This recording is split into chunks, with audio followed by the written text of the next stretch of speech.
Peace and blessing to all the viewers. All praises to the Most High. So today we have a very sensitive topic. The title is Biblical Law Regarding Interracial Marriage. As a matter of fact, some Israelite or Bantu people who are going to watch this video might be upset for some reason about the information that's going to come out in this video. But the truth doesn't change no matter how much you get. It is what it is. So the biblical law against interracial marriage, that's what we're going to touch on in today's lesson. Without further ado, let's get into it.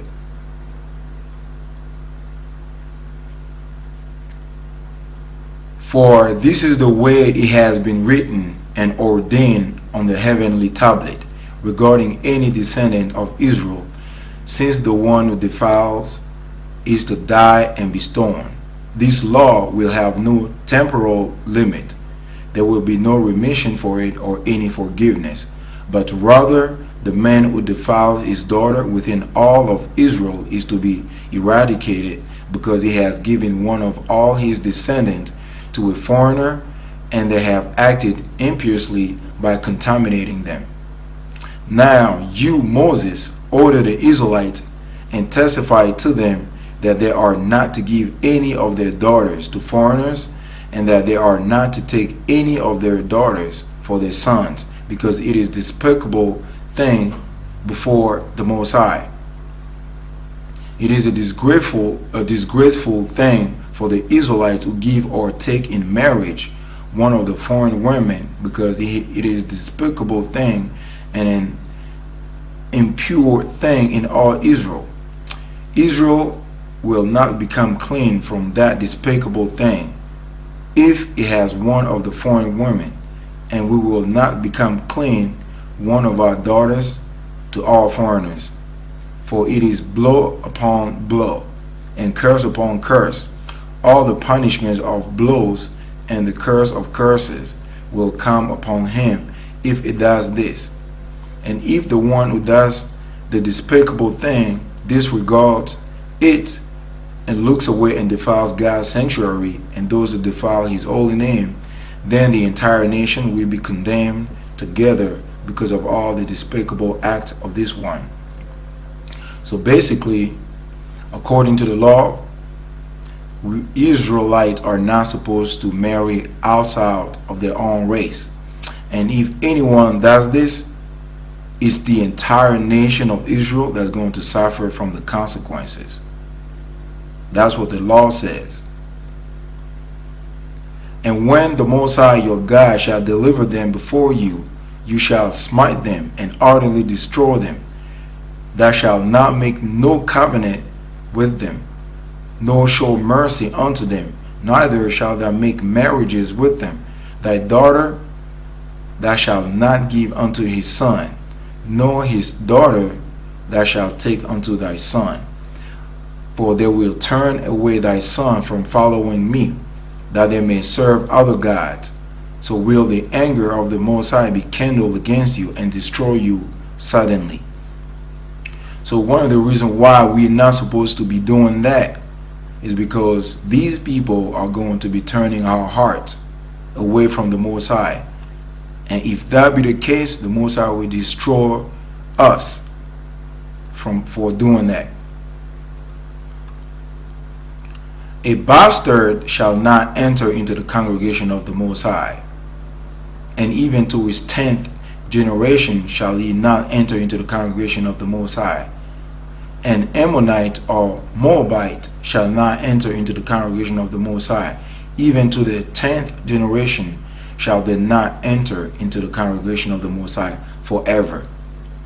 So basically, a bastard is somebody who is born out of wedlocks or out of whoredom, and also not only out of whoredom, but whose the father is not known. These kind of people will never enter into the congregation of the Most High. And an Ammonite and a Moabite shall not enter into the congregation of the Most High. So some people refer to the Moabite as the Asians or whatever. I've never really delved into that study before, but the general idea is to not marry outside of Israel. Beware of all whoredom, my son, and chiefly take a wife of the seed of thy fathers, and take not a strange woman to wife, which is not of thy father's tribe. For we are the children of the prophet Noah, Abraham, Isaac, and Jacob. Remember, my son, that our fathers from the beginning, even that they all married wives of their own kindred, and we were blessed in their children, and their seed shall inherit the land. This is the thing which the Most High do command concerning the daughter of Zelophehad, saying, let them marry to whom they think best. Only to the family of the tribe of their father shall they marry. So shall not the inheritance of the children of Israel remove from tribe to tribe. For every one of the children of Israel shall keep himself to the inheritance of the tribe of his fathers. And every daughter that possessed an inheritance in any tribe of the children of Israel shall be wife unto one of the father of the family of the tribe of her father, that the children of Israel may enjoy every man the inheritance of his fathers. Neither shall the inheritance remove from one tribe to another tribe, but every one of the tribes of the children of Israel shall keep himself of his own inheritance. So basically, according to the law, every tribe should marry within their own tribe. So for example, somebody from Judah has to be married from within the tribe of Judah. Somebody from the tribe of Levi has to be married within the tribe of Levi. Basically, that's what it means according to the law.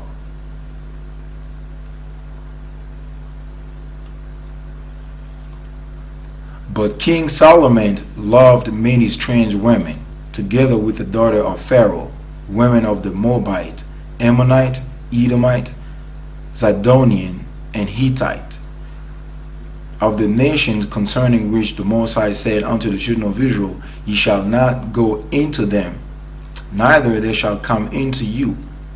For surely they will turn away your heart after their God. Solomon clave unto these in love, and he had 700 wives, princesses, and 300 concubines, and his wives turned away his heart. For it come to pass, when Solomon was old, that these wives turned away his heart after other gods, and his heart was not perfect with the Most High his God, as was the heart of David his father.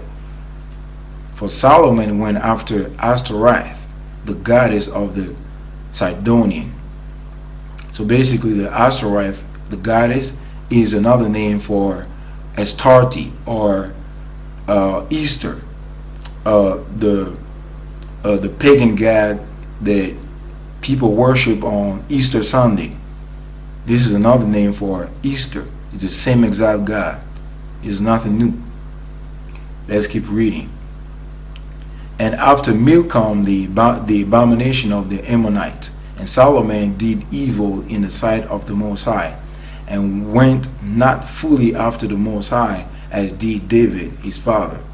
And likewise did it for all his strange women, which burnt incense and sacrificed unto their God. And the Most High was angry with Solomon, because his heart was turned from the Most High God of Israel, which had appeared unto him twice, and had commanded him concerning this thing, that he should not go after other gods. But he kept not that which the Most High commanded. Wherefore the Most High said unto Solomon, for as much as this is done unto thee,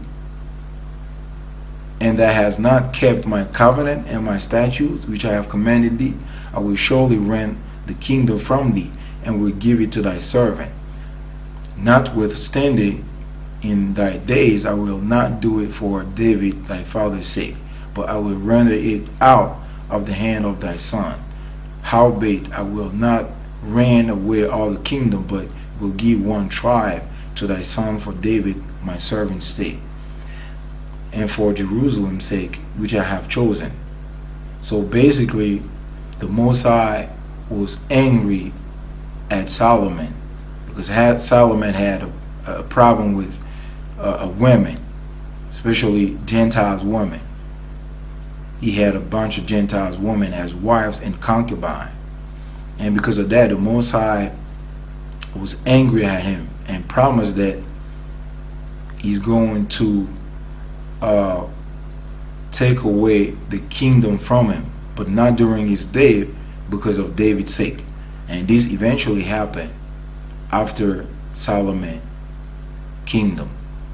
That's why the kingdom was divided into two. And he said you will only take advantage of one tribe. You will only be king over one tribe. And that will happen during the time of your son, which eventually happened.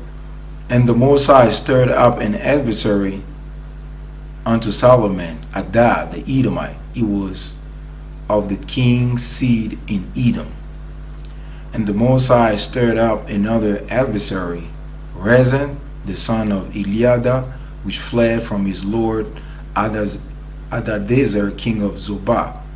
And he gathered men unto him and became captain over a band, when David slew them of Zobah.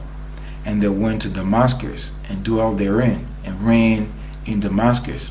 And he was an adversary to Israel all the days of Solomon, beside the mischief that Adad did.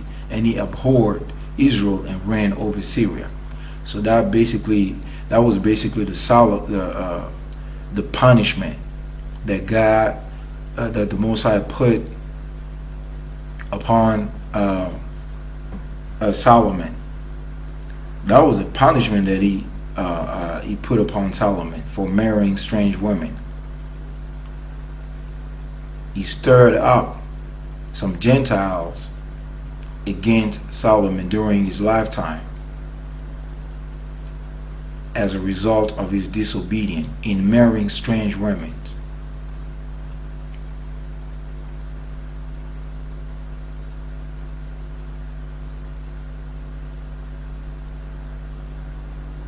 Now, when Ezra had prayed, and when he had confessed, weeping and casting himself down before the house of God, there assembled unto him out of Israel a very great congregation of men and women and children, for the people wept very sore. And Shechaniah the son of Jehiel, one of the son of Elam, answered and said unto Ezra, We have trespassed against our God, and have taken strange wives of the people of the land. Yet now there is a hope in Israel concerning these things. Now therefore let us make a covenant with our God to put away all the wives, and such as are born of them, according to the counsel of my Lord, and of all those that tremble at the commandment of our God, and let it be done according to the law. And Ezra the priest stood up and said unto him, Ye have transgressed and have taken strange wives to increase the trespass of Israel. Now therefore make confession unto the Most High God of our fathers, and do his pleasure, and separate yourself from the people of the land, and from the strange wives. Then all the congregation answered and said with a loud voice, And thou hast said, so must we do. But the people are many, and it is a time of much rain, and we are not able to stand without, neither is this a work of one day or two, for we are many that have transgressed in this thing. Let now our rulers of all the congregation stand, and let all them which have taken strange wives in our cities come at appointed times, and with them the elders of every city and the judges thereof, until the fierce wrath of our God for this matter be turned from us. And the children of the captivity did so. And Ezra the priest, with certain chief of the fathers after the house of their fathers, and all of them by their names, were separated and set down in the first day of the 10th month to examine the matter. and they made an end with all the men that had taken strange wives by the first day of the first month. All these had taken strange wives, and some of them had wives by whom they had children.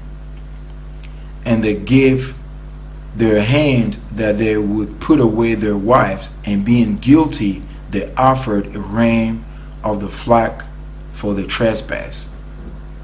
So basically, you as an Israelite who have been married to a Gentile and have children with them, you already know what to do. In order for you to repent and to be saved, you have to put away those strange wives along with their children, along with the mixed offspring, the children that are born of those strange wives. You need to put them all the way in order for the Most High to accept you back into his congregation. Otherwise, you're not going to make it.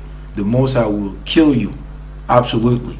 When the Most High comes back and finds you in your house sitting together with the Gentile's wife and your mixed offspring, the Most High will cut you off without a shadow of a doubt.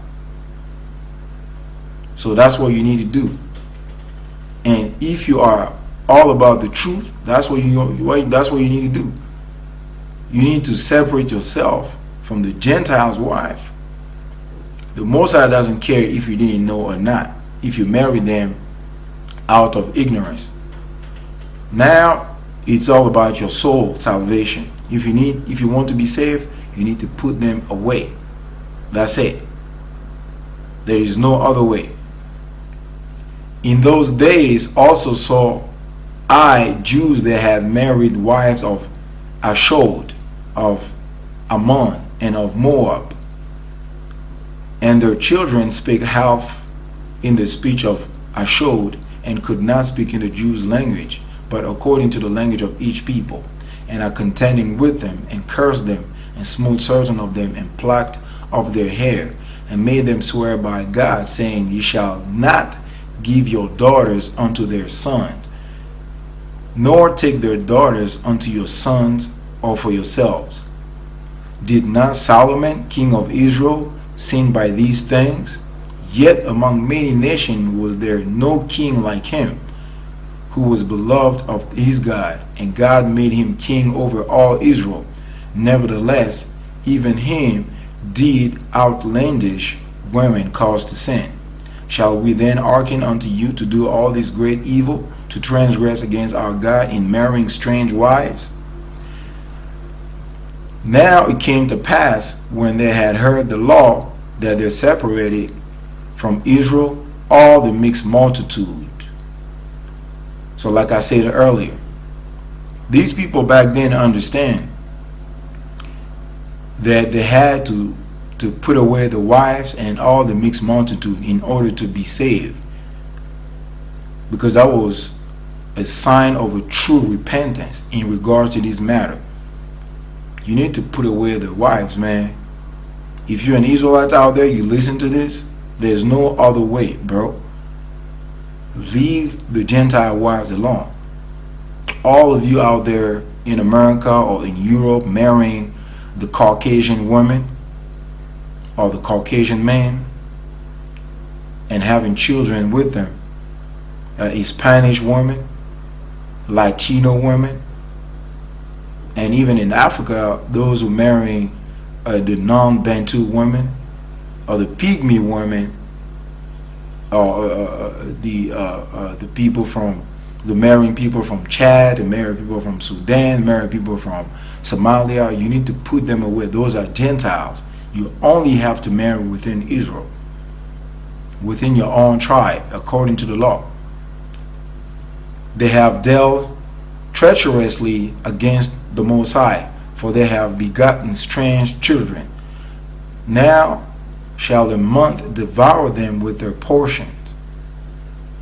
Judah have dealt treacherously, and an abomination is committed in Israel and in Jerusalem. For Judah have profaned the holiness of the Most High, which he loved, and have married the daughter of a strange god. So Ezra rose up and said unto them, Ye have transgressed the law in marrying strange wives, therefore to increase the sins of Israel. So you increase the sins of Israel by marrying strange wives. It doesn't matter how many people. If one of us marries a Gentile, the whole nation is going to suffer from the consequences. So all we have to do is what? The only solution is to put away the wives. That's it. There is no other way. Like I said before, there is no other way. So hopefully you've been edified and you took note, and hopefully you're going to put away your Gentile wives in order to be saved. So now you have a decision to make. The choice is about to put on you. Now what you're going to do is either your soul salvation or the Gentiles woman. You can continue with the Gentiles woman and sacrifice your own soul, because you're not going to be saved if you still marry with the Gentiles woman. So in order to be saved and to get back in the fold and into the Israelite congregation, you need to put away your wives, the Gentile wives, and go choose a woman within Israel and within your tribe. And since some of us don't really know which tribe it belongs to, it's better to marry within Israel. So on that note, I'm going to say peace and blessing to all the children of Israel coming back in these last days to worship the God of Abraham, Isaac, and Jacob.